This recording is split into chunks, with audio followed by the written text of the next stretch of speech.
Hmm.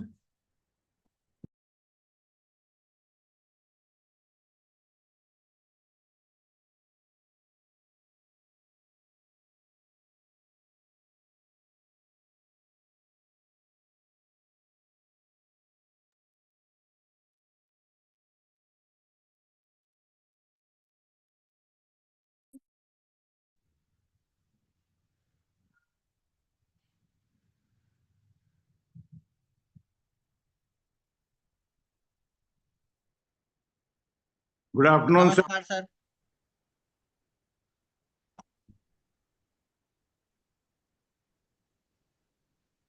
4 o'clock is a bit difficult time for students. So, anyway, we can start. I think this is the fifth class in this row, and today is our teacher is Dr. Anupam Prakash. He is going to teach about clinical medicine, which is required for each and every doctor, whether it is in peripheral area or whether it is in big hospital. So I will like Anupam to introduce his subject and teach the students. Dr. Anupam, please. Namaskar, sir. Thank you, sir. A very good afternoon to everybody. At the outset, I thank the Indian College of Physicians and Dr. Kamlesh Tiwari. So, the topic that has been given to me is for clinical medicine, and there will be a series of lectures in this by senior faculty of medical colleges. And I totally agree with the mindset with which Dr. Kamlesh Tiwari has started this. We all understand in this advanced world where technology is taking care of most of the things today, and with artificial intelligence also, which is coming at our doorstep and will be taking a lot many roles. The clinical aspect is actually going back and back and back. So the importance is very much of clinical medicine, and it is important to realize even with technological advances and even with the AI concept which is there in medicine, the clinical medicine would still stay.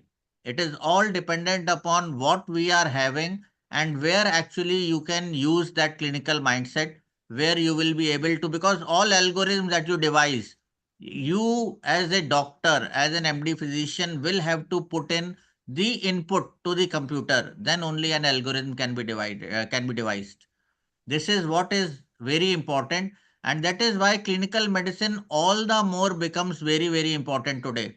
In today's world, it is the most important thing, because if your algorithms go wrong, if your clinical inputs are not there, you will never be able to devise a mechanism or an algorithm which is foolproof. In fact, yesterday only I was having an AI mediated program, and I was trying to validate it. So the input to me was, we are only 80% sure. In our clinical practice, we cannot have that 80% surety. We need 99.99% of surety. That is the mindset that we have. That is the clinical medicine we all have. So this is important from a very, in this advanced world today with AI, clinical medicine is much, much more relevant. So, as Dr. Kamlesh says, that yes, we have less attendance because people do not realize the importance. And we all consider that we have books to take us through the examinations. But our clinical art, the art of clinical medicine, will never be the same if we are not right now practicing what we read and not we are not implementing it, then it is going to be a very big problem. So we have a number of lectures scheduled, and the initial part we will have some common symptoms. The first is jaundice that I will try to discuss today, and then we have swelling, edema, ascites, all those things. I will just share the schedule also with you people. We have about 8, 12, 16, 20, 25 people. So, Dr. Kamlesh, do you want me to have an introduction for all of them? A brief introduction, one liner? As you like, sir, you can. I think we can, so that we will know. You can just tell your name, although it is mentioned, but name, from where you belong, and what exactly interests you. Two more things I will want from you. One is, we should have interaction, which is very important, because clinical medicine, if we are not interacting with each other, then it will be very difficult. We need to understand what are your requirements. It cannot be a monologue, otherwise it will not serve any purpose. And Dr. Kamlesh Tiwari has very graciously agreed that whatever will be the proceedings, he will publish them and release next year in the Epicon. So although maybe some of you have passed your MD, some of you may not be requiring it, but it is a good thing. If you give your inputs, you will be able to bring out a better module out of it, and that will help you. So that is one thing. So it has to be interactive. Number two, because we have about 20-22 sessions which are there, it is important that if something interests you, you should give that topic or send it separately to me or to Dr. Kamlesh Tiwari. We will incorporate that topic. So, and we will cover that topic. That will, because that will be interesting to you. So we will definitely go ahead with it. So I will just tell you what all schedules we have for the next couple of mm, sessions. We have jaundice today. The next is ascites. Then we have hematemesis and melena or GI bleeding, and then we have hepatomegaly. And the fifth in the series is abnormalities in the interpretation and management of liver function tests. So these are 5 sessions which we have lined up, catering to the abdominal or the GI system right now. And we will take it forward from there as per your suggestions, although we have a list of topics. So we will tell you the final schedule once we get the suggestions from you people also. Dr. Tiwari, that is okay now? Okay, sir. Thank you. So we will have a quick round of introduction. We can start from any one person. When Dr. Vinayak B. Sir, I'm Dr. Yasmin Sayed and I work as CMO at IG Delhi Hospital. I know you very well, but thank you. And but your computer name says Dell, so you can change it so that other people also recognize you. Thank you, madam. She is a very avid academician, and she is very interested in these topics. And thank you. It Thank you, is a sir. pleasure to Thank have you you, so madam. much for your kind words, sir. I really admire your dedication. Thank you, madam. Dr. Vinayak. Anyhow, we will move to the next. Dr. Vikram Chahar is here. आनंद सबको Yes, sir. बंद कर दो, सबको खोल दो. You can introduce yourself rather myself asking you people one by one. Or maybe in the course of the, I will not take names now. If anybody is there, it is okay. Otherwise, what we will do is during the course of the session, Dr. Yash is here, Dr. Dhananjay, anyone? Good evening, everyone. I am Dr. Yash. I am working as a postgraduate in the Department of Medicine at LHMC. Anyone else wants to introduce himself, herself? Good evening, everyone. I'm Dr. Shreya, working as a postgraduate resident in AIMS Raipur. Welcome, Dr. Shah. So I think we will not spend time. We will have interaction as the course progresses. Another important thing is that everyone has to have at least 80% attendance and 50% marks at the end. But I am sure that if you all are attentive, you will score more than 95% at the end of the course. So with that, I will just share my slides. So see, jaundice is a concept that most of you understand, and it is not a very new thing for most of us. Just a second. I will just share the slide, although, yes.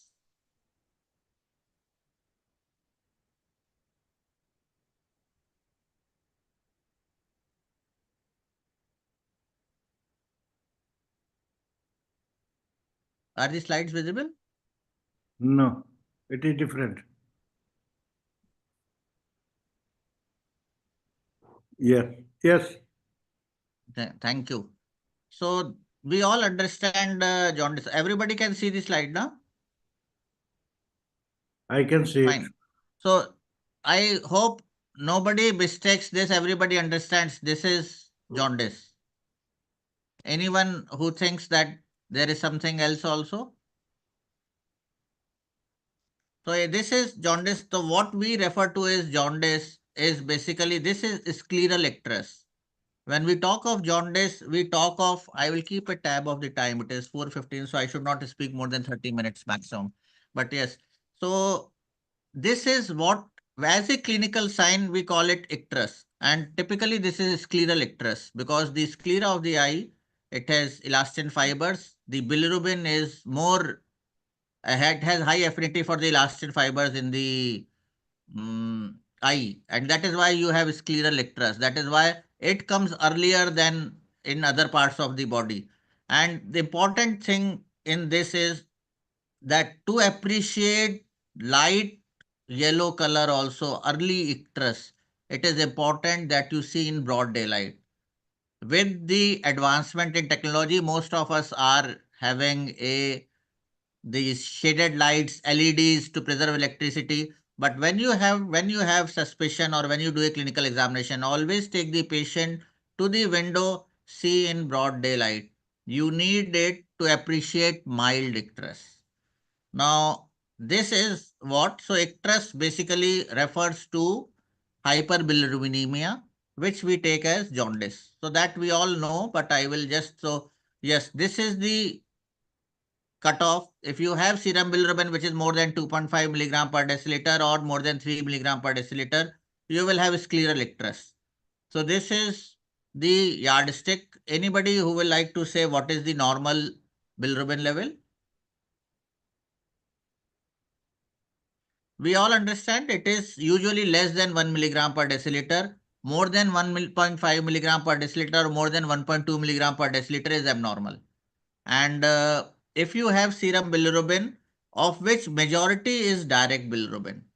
Indirect bilirubin, because the liver has a tremendous capacity to conjugate, you will usually not have indirect hyperbilirubinemia. More than 50% usually is of the normal bilirubin is conjugated bilirubin. This I already said, always appreciate icterus. If you want to see or and pick up early shades of icterus, always see the patient in broad daylight.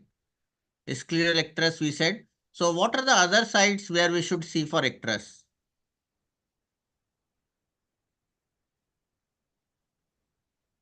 Just like pallor, we have all mucous membranes and skin. But yes, skin it comes much later. So it is important for us to understand that icterus, unlike pallor also, yes, when the palm creases are pale, you say it is less than 7 gram or less than 6 gram per deciliter hemoglobin. But icterus, again, if you have skin which is yellow, then again the icterus is severe. Now it is important for all of us to understand that icterus, you should understand that scleral icterus alone, are there any differentials for that? So once you have icterus, you are virtually sure that the patient is having hyperbilirubinemia. But icterus at times in our country, specifically ladies, people say कि पीला पड़ गया है. So पीला पड़ना is two things. One is it could be actually jaundice, but at times it could be the loss of pink color. So as a clinician, you should always think whether it is anemia or jaundice. As a clinician, when you examine, if you find scleral icterus, yes, it is jaundice. But always look at the patient's palms also. At times, this may become pale. That is what they say, पीलापन पड़ गया है. So it is not necessarily, it is always yellowness as icterus, but also loss of pink color in the palms and skin, which at times they say is pallor, jaundice or yellowness, which is actually basically loss of pink hue of the color, skin color. So always think that whether it is pallor or jaundice. But yes, if you see an eye like this, then it is jaundice, definitely. So this we have the other important thing, whenever you are in doubt, look at the underneath of the tongue and the hard palate. These are areas where you will find icterus if the patient is having jaundice. So these are important things you should say. Scleral icterus.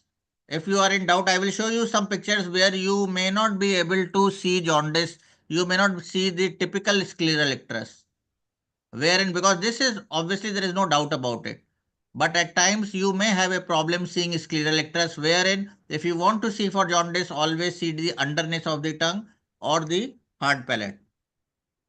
Now this is biochemically, you should understand unconjugated bilirubin, where you say unconjugated hyperbilirubinemia when the direct hemoglobin or the conjugated bilirubin is less than 15%. And in conjugated, I already told you it has to be more than 50% of the total bilirubin. So now the severity. Can you tell the severity of jaundice or the severity of hyperbilirubinemia on the basis of clinical examination?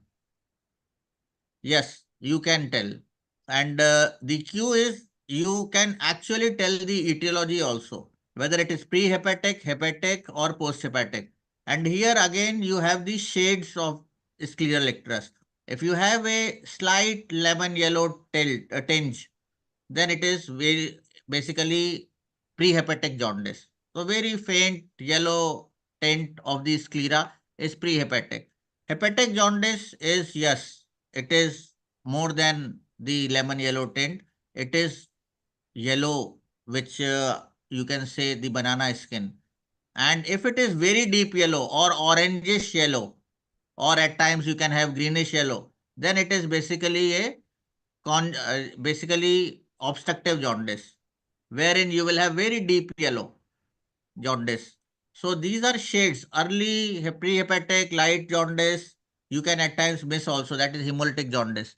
But otherwise, it is hepatic jaundice. You will have a good amount of yellowness that I showed in the opening slide. And I think I have one slide of obstructive jaundice also, where you will have very deep jaundice. So now this is again scleral icterus. You can see there are two shades, but this is basically hepatic to post-obstructive jaundice only. On the right side of the screen, this is obviously a hepatic jaundice.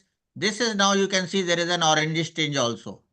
This is a sort of obstructive jaundice.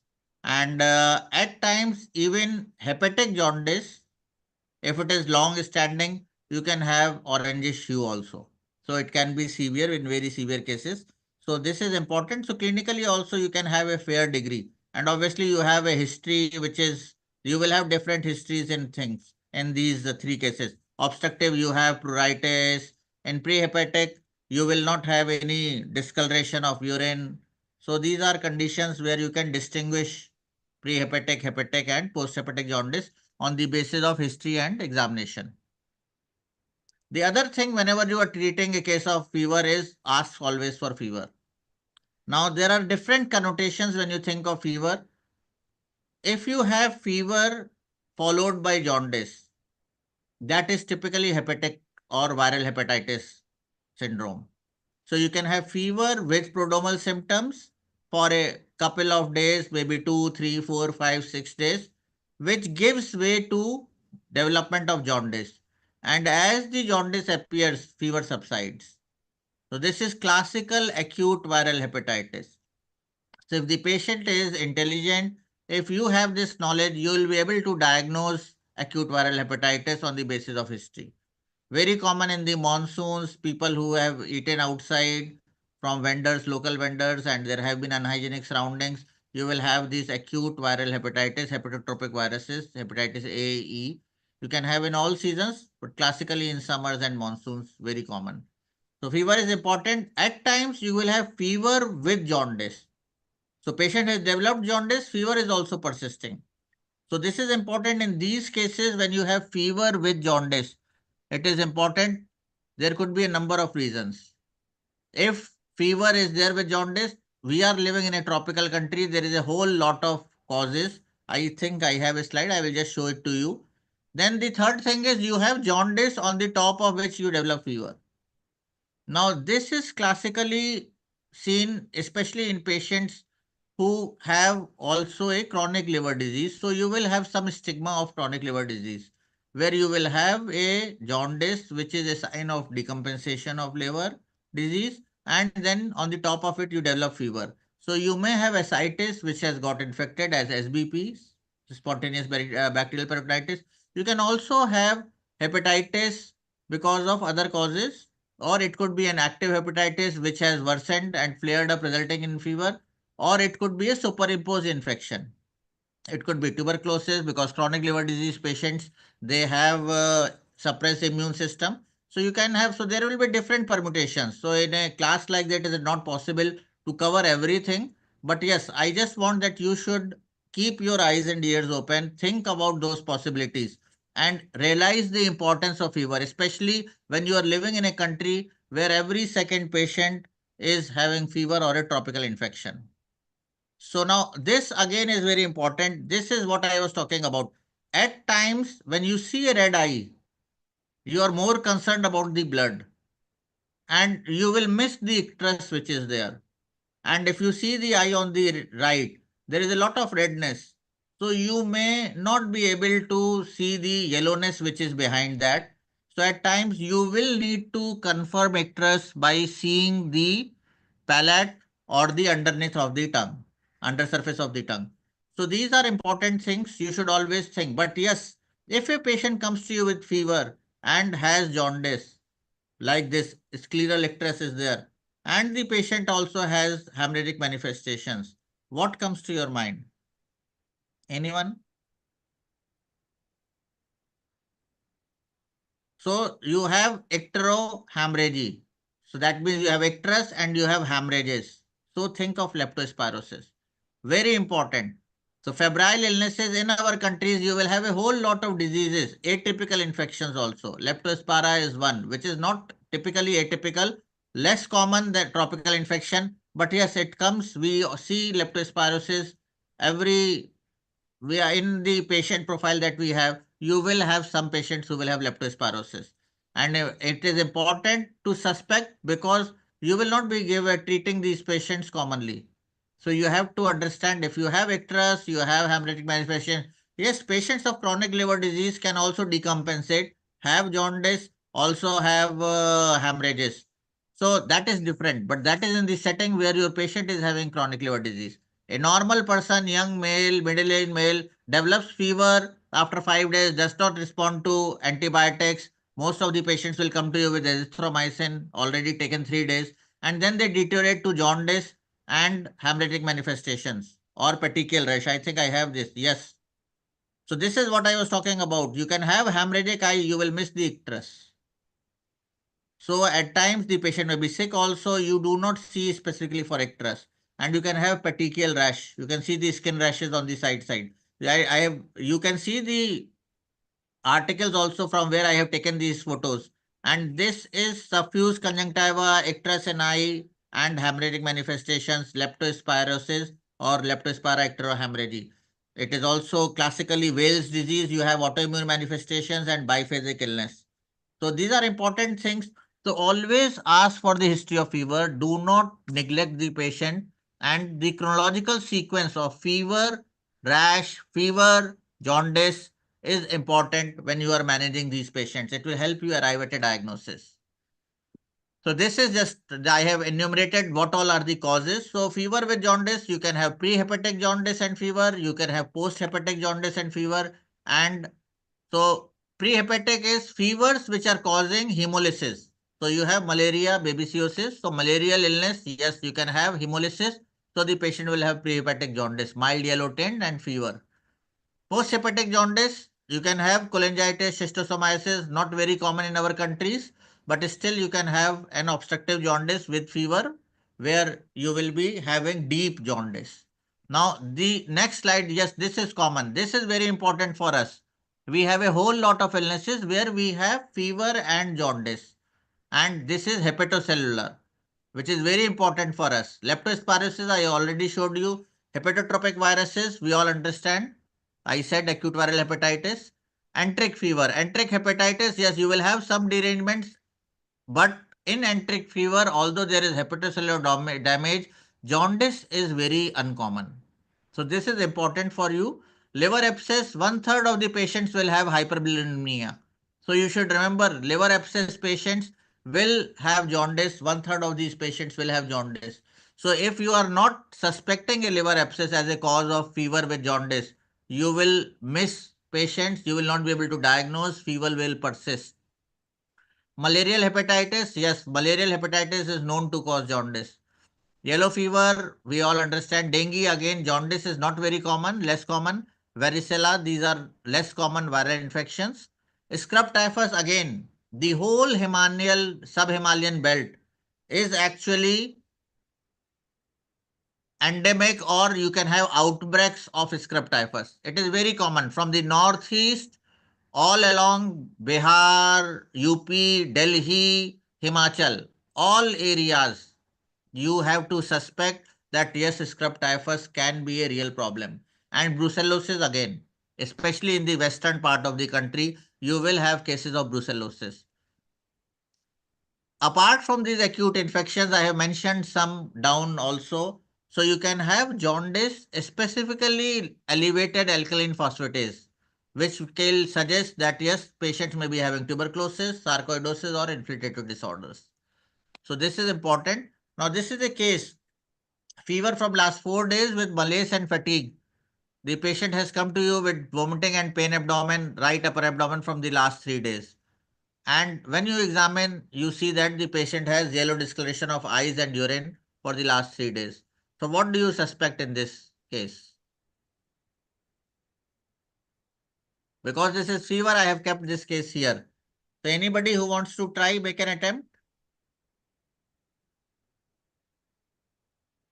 Now, importantly, the question, as I already said here, is whether the fever has subsided with appearance of jaundice. So the first possibility here would be acute viral hepatitis. But yes, if the fever is still persisting, and in fact, if it is increasing, then the last slide I showed you, any infection from that category could be there. So you will need to examine the patient, and then you need to investigate the patient accordingly. The other thing is, apart from fever, the other important thing is drugs and toxins. I have not mentioned toxins specifically here, but drugs and toxins. It is very important whenever you are dealing with a case of jaundice. Always ask for the drug history and toxics. Toxins means alcohol. Alcohol or any other drug abuse, any abuse potential drug that the patient is taking. Apart from that, today we have a number of new drugs which are there. Apart from the known hepatotoxic drugs, you have quinacrine and tyrosine kinase inhibitors which are being used right, left, and center now. So you have drug-induced hepatitis also. And this sunitinib and sorafenib are known to cause discoloration of the skin. So this is important. So always think of drug-induced causes also. So fever may not be there, but jaundice will be there. And if you know the drugs which can cause, it is very important. In earlier time, especially with Dr. Kamlesh Tiwari there, erythromycin, the estolate preparation was known to cause jaundice and cholestatic jaundice. So unless until you know that the patient is taking erythromycin estolate salt, so now we have erythromycin stearate, which usually does not cause.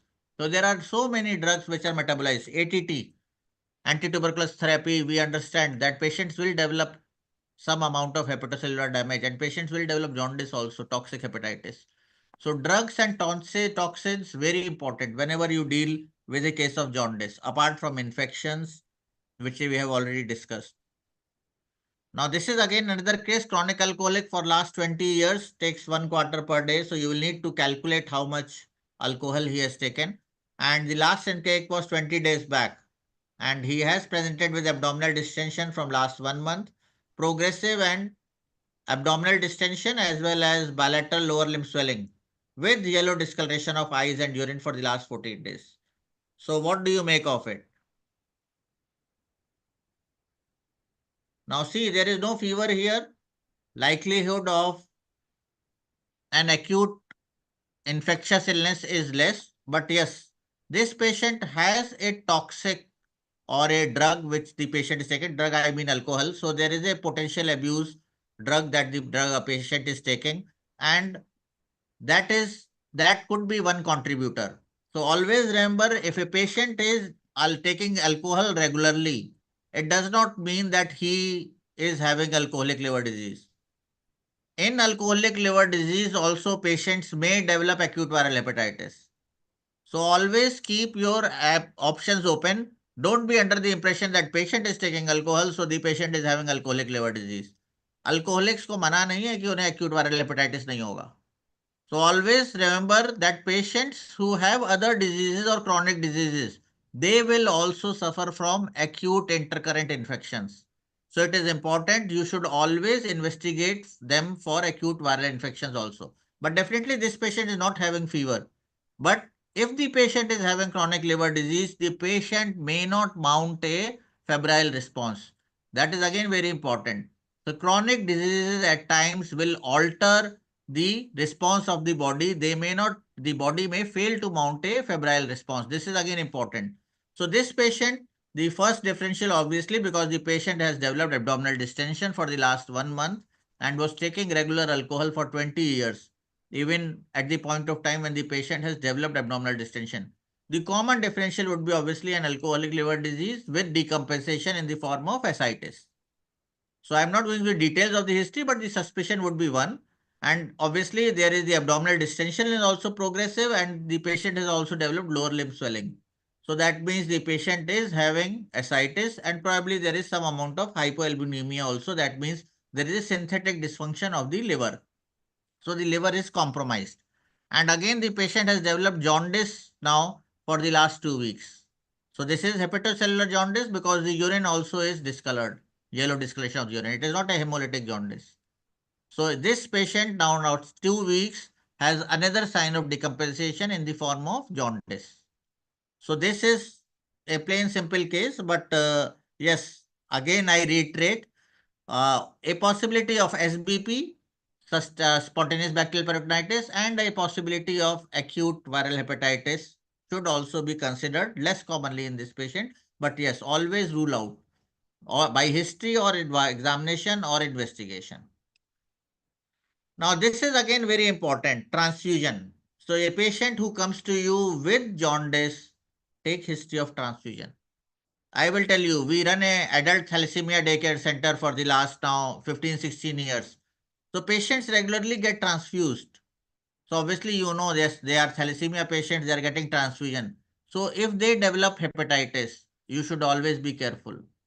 Similarly, there will be patients who may have received a transfusion recently and would come to you with hepatitis. Now, what are the possibilities in these patients? Apart from the routine, what transfusion could result in hepatitis?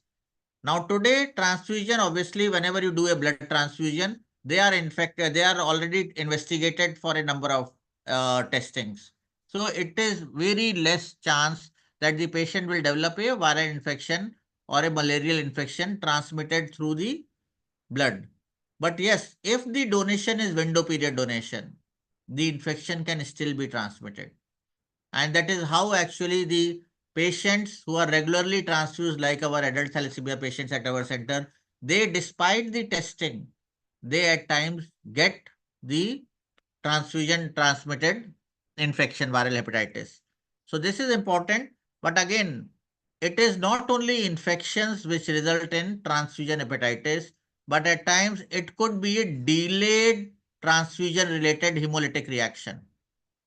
So this is also you should always keep in mind. A patient who may have got a transfusion a week or 10 days back and today has developed symptoms of fever, jaundice, then you should suspect it may be a delayed transfusion related hemolytic reaction. So this is also important. So you have immediate as well as direct transfusion related reactions. So a delayed reaction could also manifest as jaundice. So this is what? A delayed transfusion mediated hemolytic reaction. So you will have not only mild jaundice. I told you hemolytic jaundice is mild jaundice. The patient may have fever, but two things which are important, you will have an unexpected drop in hemoglobin.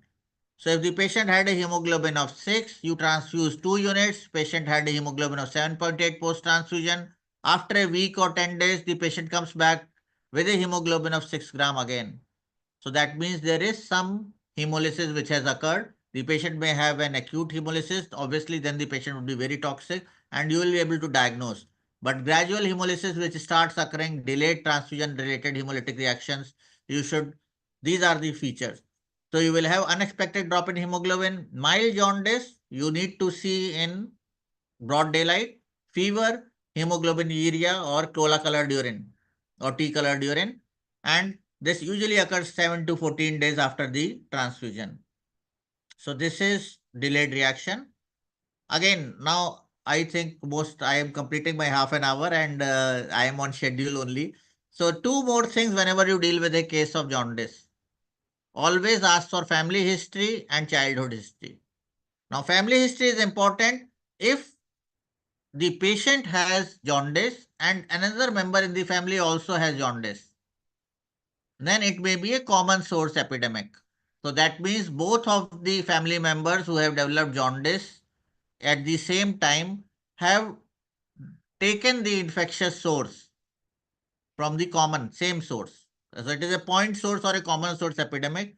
And you should always ask if there are other cases of jaundice in the locality also. Because there may be a tap water which is supply which is contaminated with sewer water, and there may be an infection or an outbreak in a locality. So it is important. Both the members of the family may have eaten outside together from a contaminated source.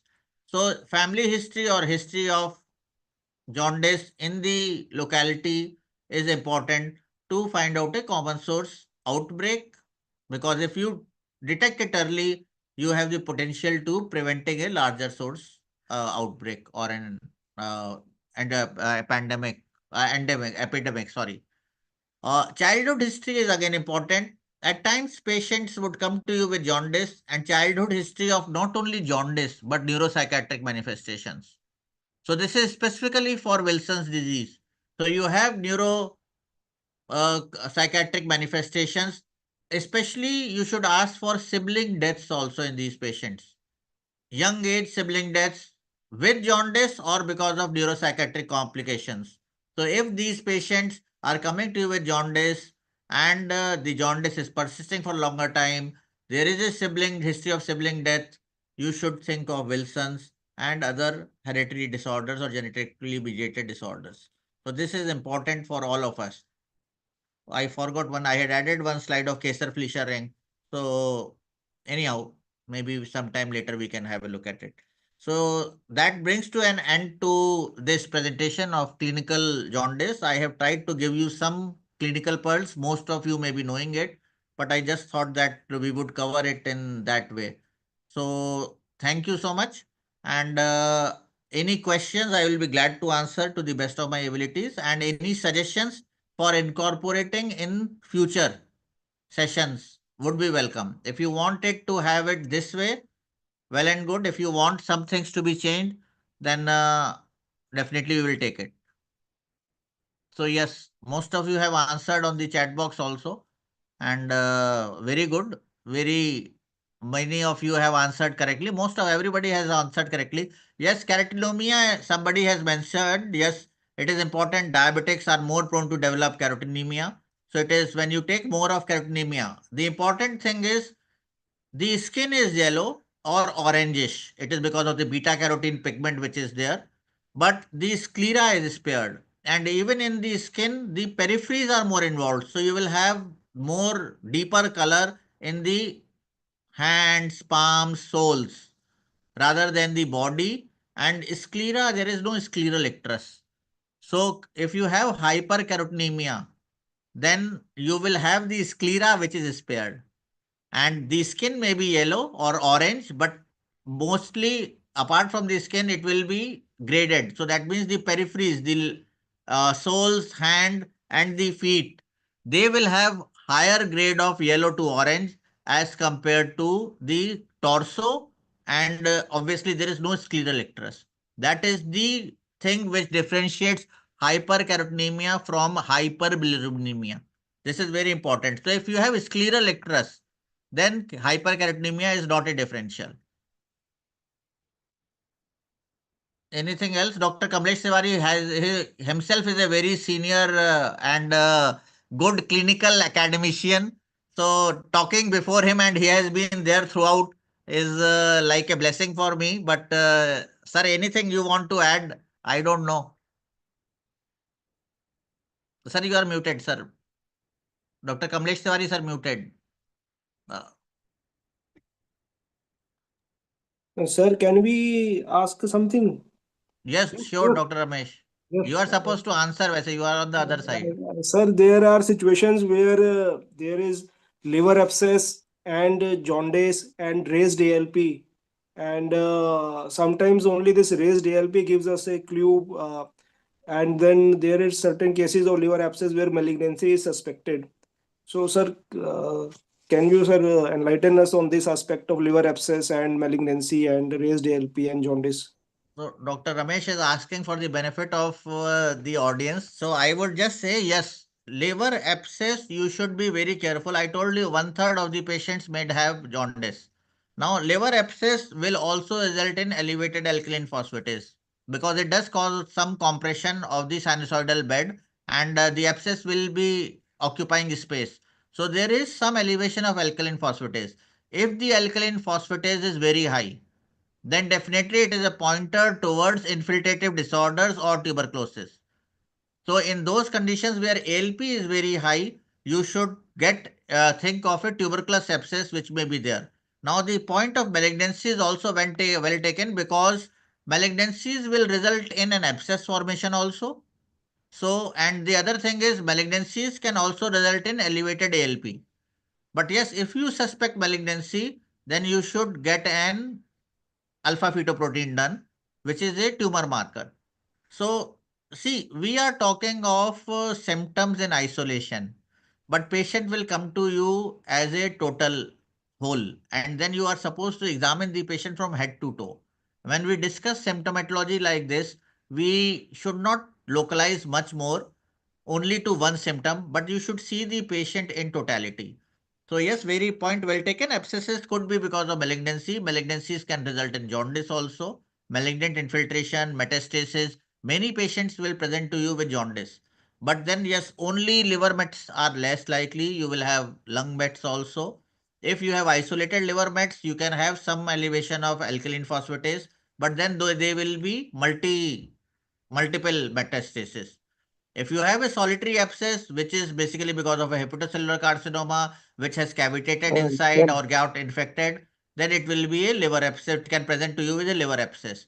So thick walled abscess with hemorrhages, and you get an abscess, solitary abscess. So that may be a hepatocellular carcinoma, but yes, then obviously you have to investigate the patient. On ultrasound, you may get some suggestion on the vascularity or a Doppler. And a triple phase CT will obviously guide you towards the diagnosis because malignancy has a different arterial feeder. So you can have a feeding artery to the this thing mass. But alpha thank you, sir. fetoprotein again. So as you keep on discussing, there is no end to it. So most of the malignancies of liver will have raised alpha fetoprotein. But the fibrolamellar variant, the alpha fetoprotein is normal. So these are variations which are there, and obviously I know PGs must be aware of these things. They will know more than me because they are preparing for their PG entrance. Dr. Ramesh, anything else you wanted me to answer? No, thank you, sir. So it was very informative, sir. Thank you. Dr. Kamlesh, sir, please. Thank you, Anupam. Thank you very much. Actually, I am learning more than the students. That is the benefit for conducting these classes. You have done very well. You taught the student in a nice way and hope they will enjoy next class as well of clinical medicine. Thank you. Thank you very much. Thank you, sir. They should give feedback to Dr. Kamlesh Tiwari so that he tells me what next, what modifications I have to do. Because at times the audience is not comfortable giving negative feedback to the speaker. So I am very well accepting the negative feedback. You route it to Dr. Kamlesh. He will tell me to improvise. There is a question, is there any relationship between leptospirosis and serum albumin? Now, this is again part of clinical medicine, very important. Acute infections usually do not cause derangement in serum albumin. And it is usually when we find that serum albumin is low, then we relate it to chronic undernutrition. But yes, with the same go, you should understand if there is an acute infection which is very severe. So maybe on the 6th, 7th, 8th, 9th, 10th day, you will have some amount of hypoalbuminemia. So in leptospirosis, which is typically not a classical infection that we encounter, and you may have a biphasic illness. So the first phase of leptospirosis, you have just like a viral prodrome, and usually it may get missed unless until you are living in an endemic area. And then after a gap of 4 or 5 days, so maybe 5 days first phase, 4 or 5 days gap, and then 11th, 12th day, the patient actually will develop immunological phenomenon.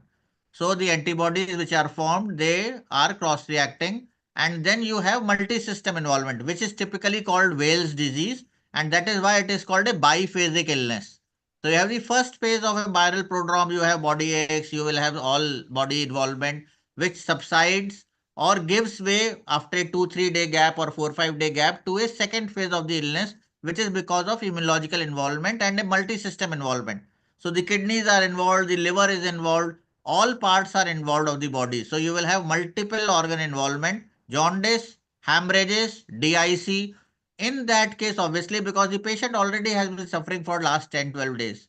So similarly, not only in leptospirosis, but enteric also, partially treated specifically. After 10 to 12 days, if the patient has taken partial treatment, the disease has progressed to second week end or third week, early third week, you will have hypoalbuminemia.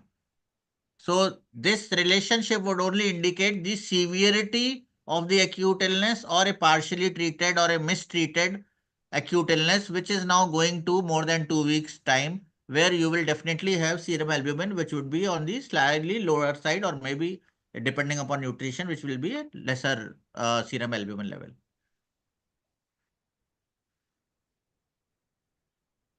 Thank you, Anupam. Thank you very much. Well, thank you, sir. Thank you. So if there are no more questions, I will request Dr. Kamlesh Tiwari to please.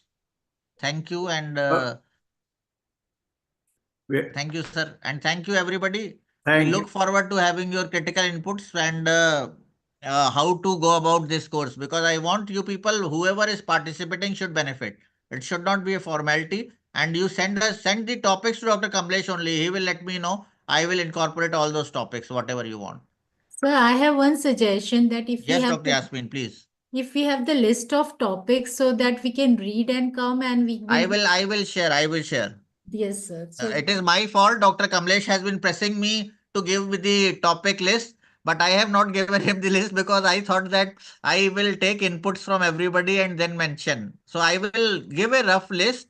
You can incorporate and you advise. We will make a final list after that. I will share the list in a couple of days, thank you, sir. Thank you so much. maybe tomorrow evening.